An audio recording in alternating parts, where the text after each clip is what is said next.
The rise and fall of the Contra franchise. All 14 Contra games explored in detail. It might be tough to tell now, but Contra used to be one of Konami's flagship franchises. It has one of the simplest concepts to wrap your head around. Two guys go on a shooting spree and blast some aliens. However, the real-life inspiration might have been an 80s resistance group funded by the CIA in Nicaragua, known as Contras, which meant oppression. The core concept might be simple, but the gameplay was one of the toughest you could find. One shot from the enemies would kill you, and it required special skills to evade all the projectiles and go through the levels. Contra was all about a precise style of gameplay that demanded perfect aiming and control. Waves of enemies come at you from various angles, and while the movements in the early Contra games were restricted, they broadened up in the times to come. The difficulty levels were so high that the Konami Code came in handy, giving the player an extra 30 lives, and trust us when we say you need each one of them.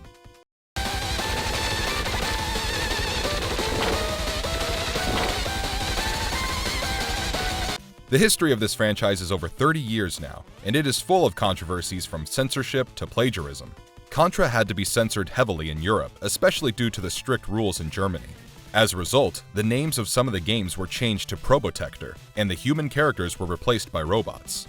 This series was conceived in an era when machine gun-wielding action heroes were popular. It was the era of smashing hits like Commando and Rambo, and it is no surprise that the two protagonists in this game bear a strong resemblance to Sylvester Stallone and Arnold Schwarzenegger. Contra wasn't just stealing the idea of heroes, it also plagiarized the alien villains. The Xenomorph have been used in the series. In fact, the extraterrestrials you battle are straight out of the numerous life cycles of the Xenomorph, like the Facehuggers and Alien Queen. This franchise was one of the biggest hits back in the day, and eventually, the popularity waned. In this video, we will give you a precise synopsis of the entire series and take you through the rise and fall.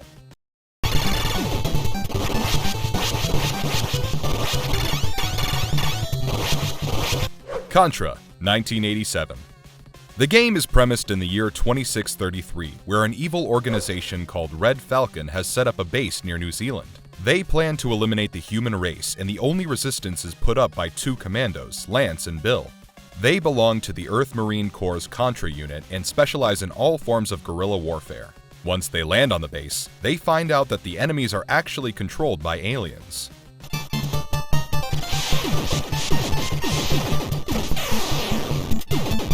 This run-and-gunner was developed and published by Konami. It was initially a coin-operated arcade game, but a home version was released for the Nintendo Entertainment System. The simultaneous two-player gameplay was not the norm back in the day, and it drew a lot of attention. Contra was simple without any flashy animation or movie-like special effects, but the charm lay in its simplicity. The fun of running around with your buddy and blowing things up was second to none.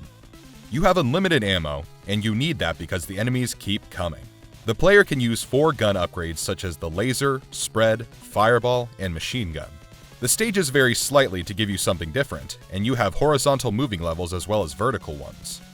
The boss fights at the end of each stage are challenging, and the difficulty of this game is a bit too much. In fact, we would be lost without the Konami Code for this one.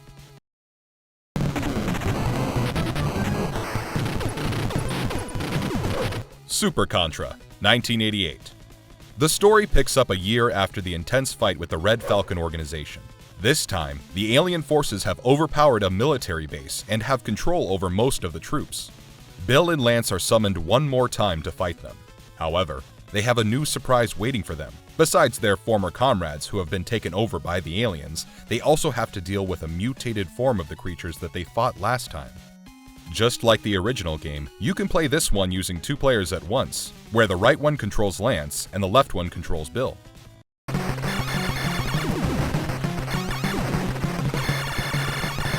Super Contra did away with the pseudo 3D and fixed screen segments that you had in the original. Even the controls have been retained with just one addition where the player can now control the height of their jump. You have 5 stages in this game, and 1, 3, and 4 are played in the standard side-scrolling perspective. For stages 2 and 5, you have the top-down perspective. The graphics for the original Nintendo system are brilliant for an 8-bit title, and you get to appreciate the beautiful backgrounds. The weapon system remains the same as the last game, but the cutscenes are gone. We have just one small tip for you. The spread gun is your best friend for all levels. Some of the bosses will give you a tough time, but this is still one of the most entertaining NES games. Super Contra can get frustrating at times because of its difficulty level, but the more you play, the better you get at it.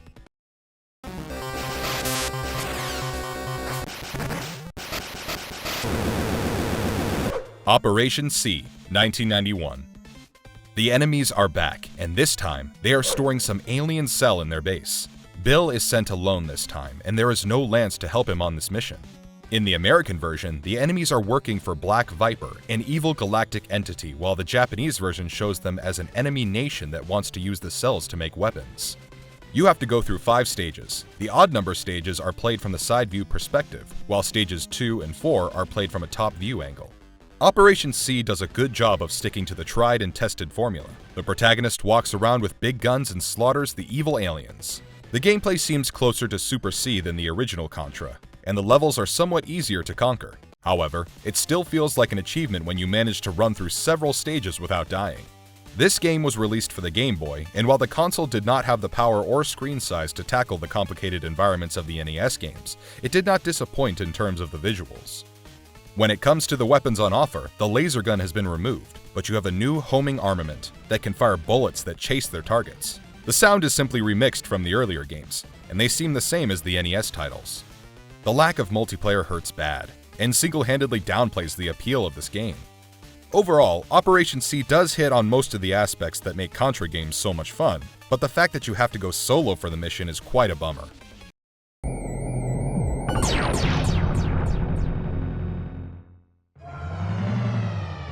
Contra 3, The Alien Wars, 1992. This side-scrolling run-and-gun game was pretty similar to its predecessors. The alien forces of Red Falcon, who were defeated in the earlier games, have launched an attack once again. You play as Bill and Lance as they fight off yet another invasion. It has 6 stages, 4 of which are side-scrolling, and 2 from an overhead perspective. It was developed and published by Konami, and was originally released for the Super Nintendo Entertainment System. Contra 3 makes full use of the technology provided by the Super NES. You can see the difference both in terms of graphics and gameplay. The level designs are much more detailed, and it offers the gamer a scope for better interaction with the narrative. You can grab onto poles and ceilings and navigate them in a monkey bar fashion. You can also climb ladders and walls. There are some new additions this time, and the new styles include motorcycle races and riding on missiles. We loved the part where we could fire 2 weapons simultaneously in a spin-jump circular fire pattern. Just make sure that you don't get hit during this time, because that could cause you to lose both weapons. There are some new weapons added to your arsenal this time, and you have the likes of the Fire Gun, Crush Gun, and the mighty M80,000 Helio Bomb. You have to deal with some new bosses here, and the music definitely sounds a lot cooler than before. We are a fan of the blistering pace of Alien Wars, and it is certainly one of the better Contra titles out there.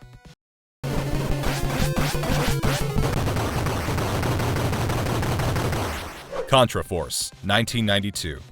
This game was supposed to have no ties to the Contra series, but the makers changed their minds at the last moment. As a result, the plot and setting of Contra Force are unrelated to the previous ones. For instance, the villains this time are not aliens, but human terrorists.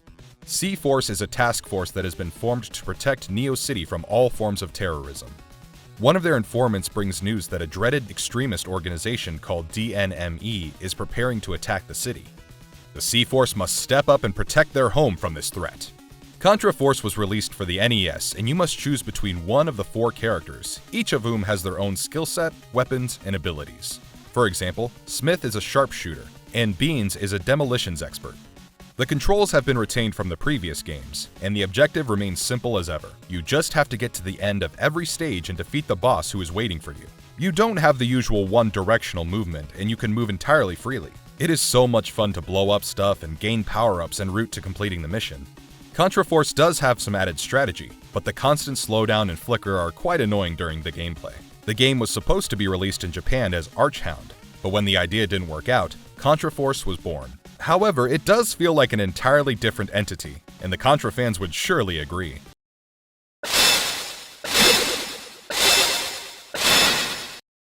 Contra Hardcore, 1994. This game is premised 5 years after the events of Contra 3, The Alien Wars.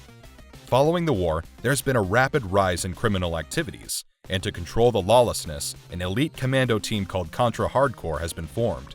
A hacker manages to infiltrate the security system of the city and reprogram some robots to cause violence. The Contra team has been employed to manage the situation. Can they put an end to the reign of terror brought about by Colonel Bahamut? This game is another bright example of how Konami can use the technological superiority of Sega. The story has a kick as they relate to the previous game, and we see a faction trying to recover the alien cell to create some weapons that can overthrow the government. The protagonists are an interesting mix with a guy, a girl, a werewolf, and a robot.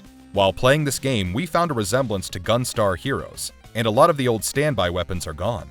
Another new addition is the ability to make certain decisions at various stages of the game, all of which lead to different endings. A couple of driving stages make things a lot more fun, and it is surely going to be a different experience from the ones you have played before. On the downside, we were pretty annoyed by some of the boss fights that act as bullet sponges. However, Contra Hardcore is easier than some of its predecessors, and the basic controls make it simple for a beginner. In a nutshell, this game has some intense action and eye-catching graphics that you wouldn't want to miss if you are a Contra fan.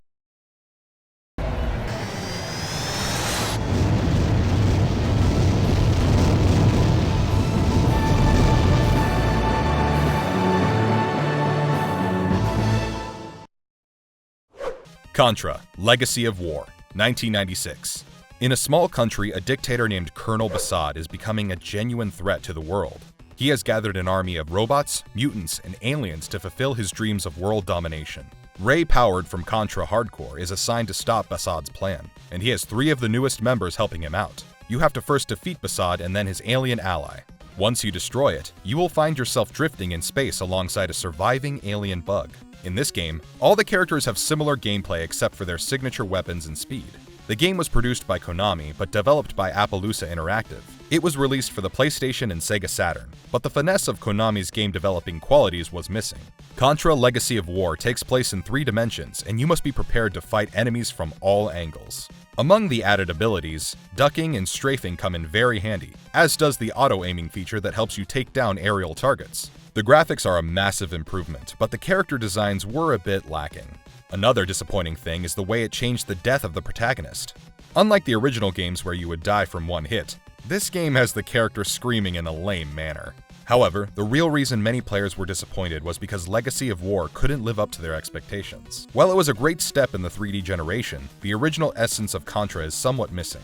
Change is not always good, and the way to further the longevity of a successful franchise is not to make some abrupt alterations to the gameplay.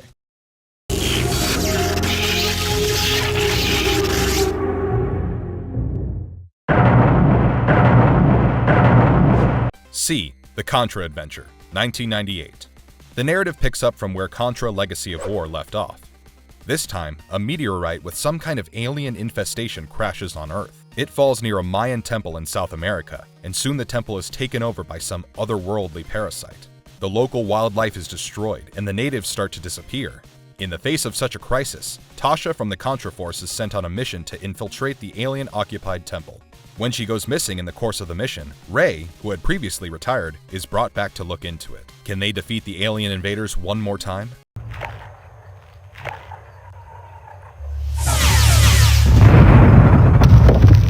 This game was released for the PlayStation in 1998, and Appaloosa Interactive continued to be the developer. The Contra Adventure, however, was never released in Europe, Japan, or Australia. There are 10 levels, and the developers retained all the new introductions that they had brought in Contra Legacy of War. They tried to return to the side-scrolling ways of the old-school Contra games, but the efforts fall flat. For most of the levels, you have to resort to the top-down perspective, and that doesn't work too well. The weapons lack any serious punch, and the terrible sound effects add to the frustrations of the player. In short, it just feels and looks vaguely like a Contra game, but you can tell that the brilliance is missing. We found it baffling that Konami made the same mistake one more time and went ahead with such a sorry excuse of a title. In many ways, this was even worse than Legacy of War, and for many, it is one of the worst entries in the franchise.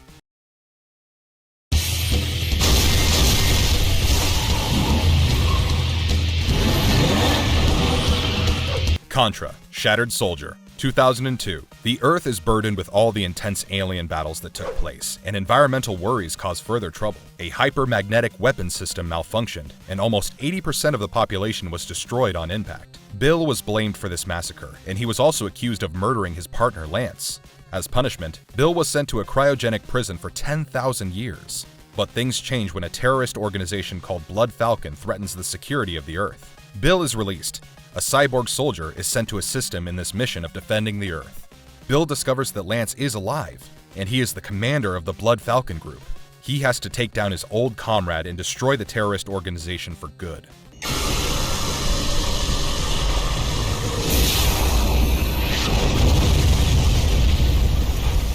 It is a tragedy that Contra Shattered Soldier became a notable commercial failure for the PlayStation 2, as it boasted the well-made classic Contra style and some impressive graphics. This game is as tough as any of the difficult Contra games and will pose a stiff challenge for novice gamers. You will keep dying like a fly till you get the hang of the controls. The new weapon system ditches the power-up formula, and you have a limited arsenal to pick from. The gameplay is such that without the right pattern analysis and weapon selection, you won't be able to succeed. While it retains crucial aspects of the earlier games, it is in no way a clone of the classic Contra. The changes might rub you the wrong way, but we appreciated the calculated modernization.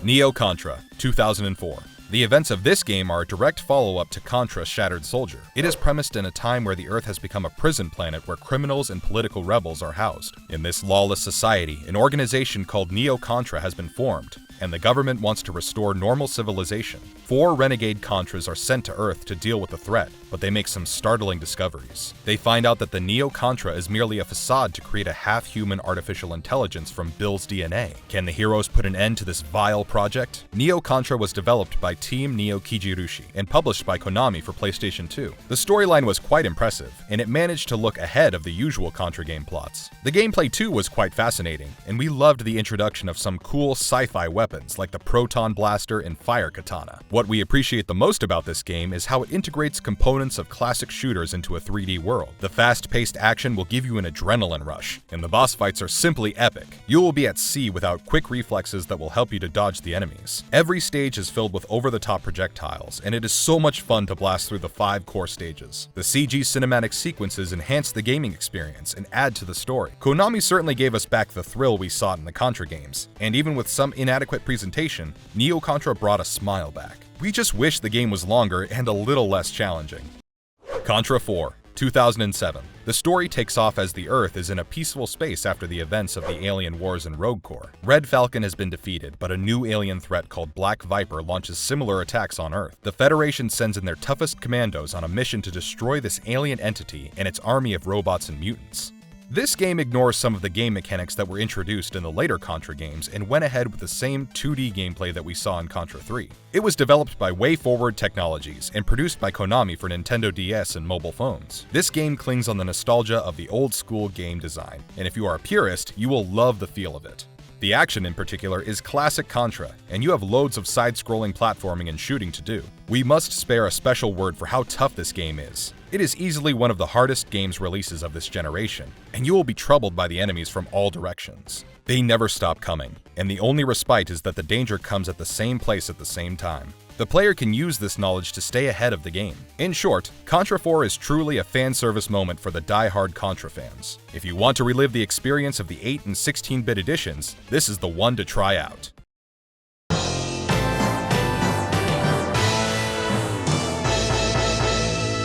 Contra Rebirth, 2009. The leader of Neo Salamander Force travels back in time to 1973 to challenge the Contra Force. He believes that the Earth's defense is primitive and sets up a base in Mexico. 2 members of the present-day Contra team, Bill and Genbei Yagyu, are sent back in time to meet this threat. They have to take down the mysterious Neo Salamander Force, but a nasty surprise awaits them when they cannot find the leader. They soon learn that he has infiltrated the Contra unit under a fake identity.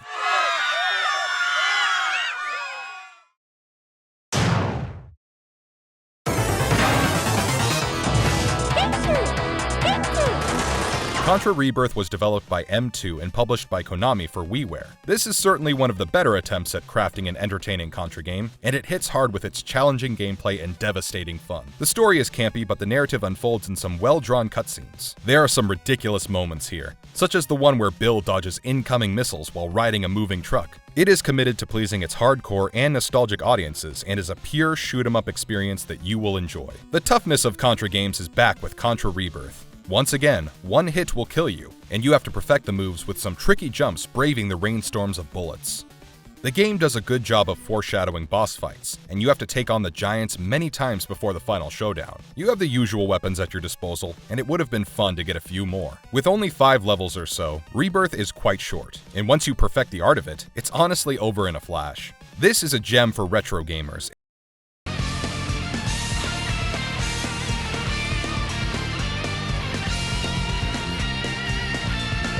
Hardcore Uprising, 2011. This game takes place 20 years before the events of the original Contra. The year is 2613, and a notorious organization called the Commonwealth rules the world. It is a rule of tyranny and oppression, and the neighboring nations are troubled by the harsh regime. However, all the attempts to form an uprising fail miserably because of the might of the Commonwealth. The neighboring nations are weakened, and the last hope lies with a group of determined soldiers that fight for the resistance groups. Under the leadership of Bahamut, they are about to execute a desperate mission to defeat the mighty Commonwealth. Hardcore Uprising was developed by Arc System Works and published by Konami for PlayStation 3 and Xbox 360. It is a Contra game through and through, and is the longest-running entry in the franchise. You will experience a unique anime style in the gameplay that was not introduced previously. We are a fan of the hand-drawn animations that bring the characters to life. However, the loading time between the levels is frustratingly long, and this has to be one of the downsides of the presentation. The Rising mode is quite addictive, and you can play to earn points that can be used to upgrade your characters. The bosses here are gigantic, and it requires every bit of your agility to move past them. There is another interesting change in the gameplay that, on paper, seems like an unwelcome addition: the element of stealth. Yet it adds variety in the gameplay. Hardcore Uprising is certainly one of the best modern-day Contra games that will please both purists and modern gamers. When we have something to fight for, we fight. Day after day, inch after inch, for 3 years. Till the government's Vortex cannon wiped those bastards out. Contra Hardcore, 2019. The narrative takes off 2 years following the events of Contra 3, the Alien Wars. Following the devastation of Alien Wars, the city has now become a post-apocalyptic hell. The environment is so harsh that it damages human minds and drives people to insanity. Through a mysterious gate in the city, fiends attack anything alive, and Contra forces are sent out to neutralize the dangers.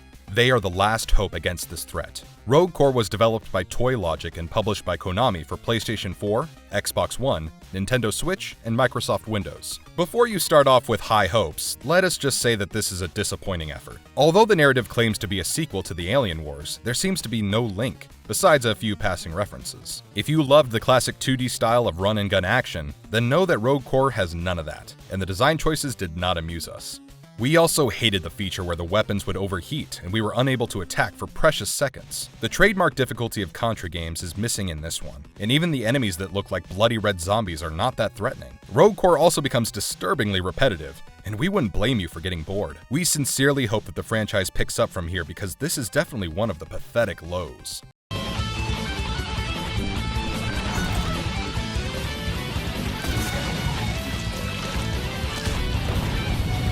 Besides these Contra games, there has been a game called Contra Return that was made for Android devices. It is a remake of the original Contra, and you have to fight through 2D scenes where enemies keep coming at you. It starts off with just the character of Bill, but with time you can unlock Lance and other characters as well. The game stays true to the original, and with fantastic graphics and cool weapons to choose from, it is quite a charming mobile entry.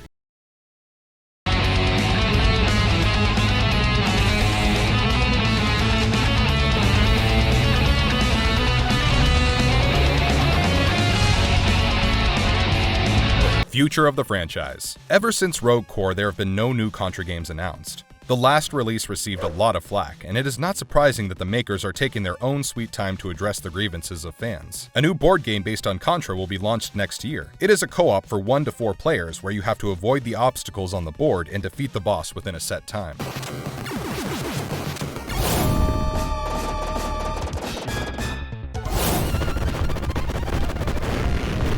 We feel that unless the franchise can live up to its glorious reputation, a new game in the series would be pointless. Somewhere, the developers must strike a balance between the classic old style with new age game mechanics. And until then, we can only wait, hoping for the best. 人工智能将枪口指向了我们，胜利的时刻